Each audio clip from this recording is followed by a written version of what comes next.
Nesse vídeo vamos falar sobre o filme Não Olhe Pra Cima, uma produção da Netflix, e que vamos relacionar então aos estudos do discurso, aos estudos da linguagem. Vamos nessa?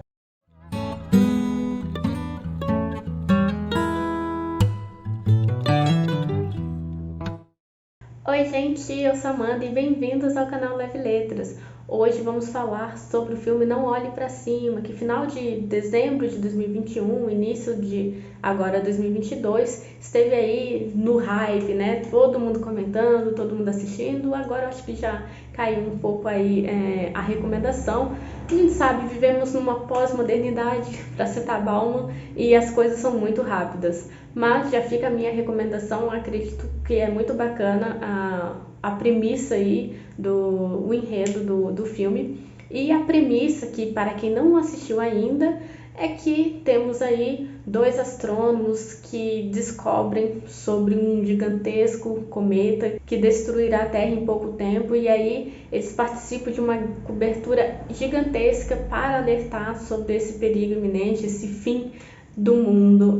Parece algo estilo 2012 e tal, mas aqui, diferentemente do filme 2012, temos diversas pautas que são levantadas muito relevantes, assim, as big techs, capitalismo, a questão da imprensa, o poder da mídia, o governo, interesses políticos e econômicos. Mas para este vídeo e para puxar aqui, fazer um paralelo com os estudos da linguagem e especificamente os estudos do discurso, vamos falar sobre o discurso negacionista que perpassa todo o enredo do filme.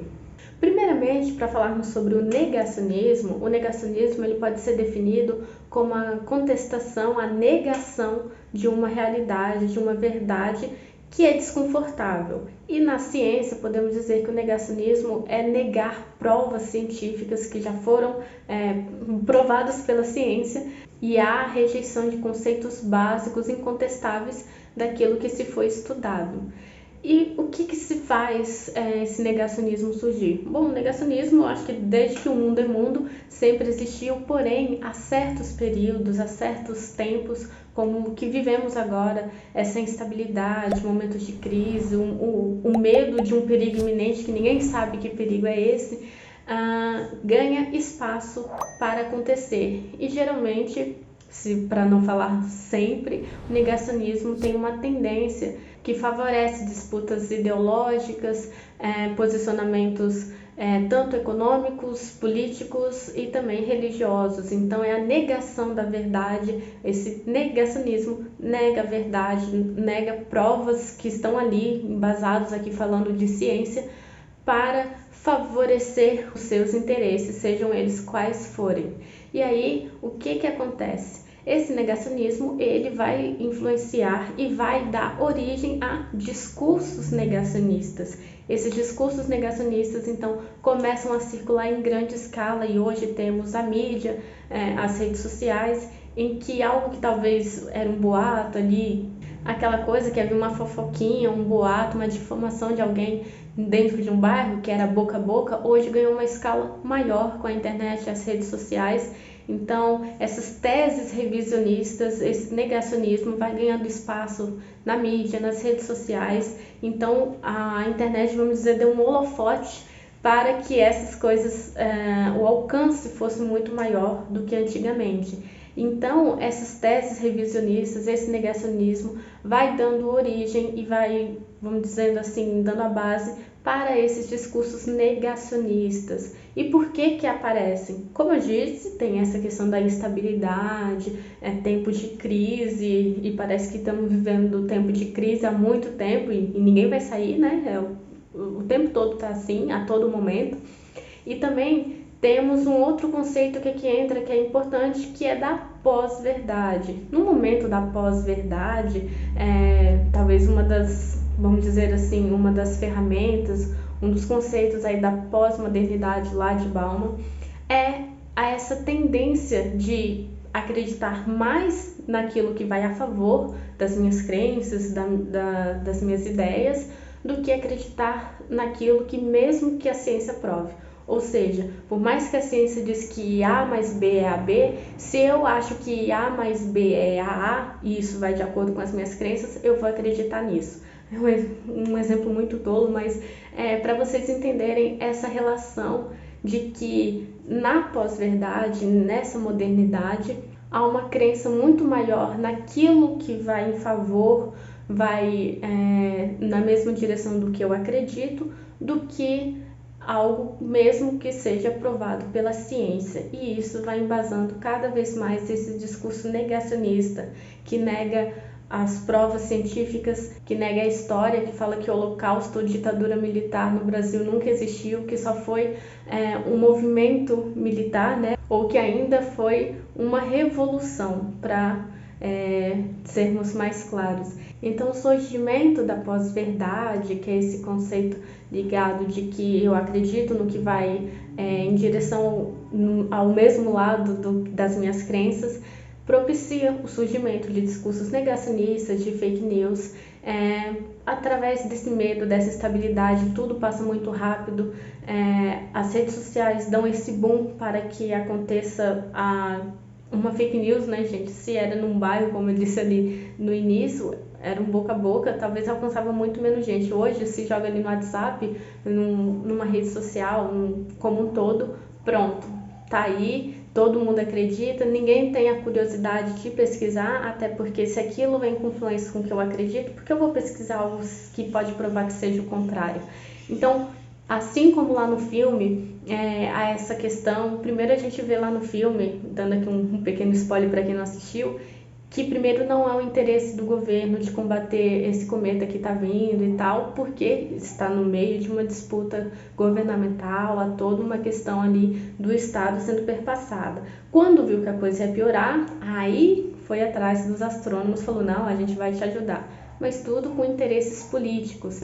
E se a gente comparar com a realidade brasileira, é a mesma coisa. Alguém que sempre negou a vacina, que não queria e tal, que falava que era só uma gripezinha, depois de um certo tempo aceitou, mas ainda assim continua negando. E ali no filme a gente consegue perceber que depois, mesmo com estratégia montada para desviar esse cometa, enfim, é cancelado na última hora, assim, no ato, por interesses econômicos, também o que acontece atualmente.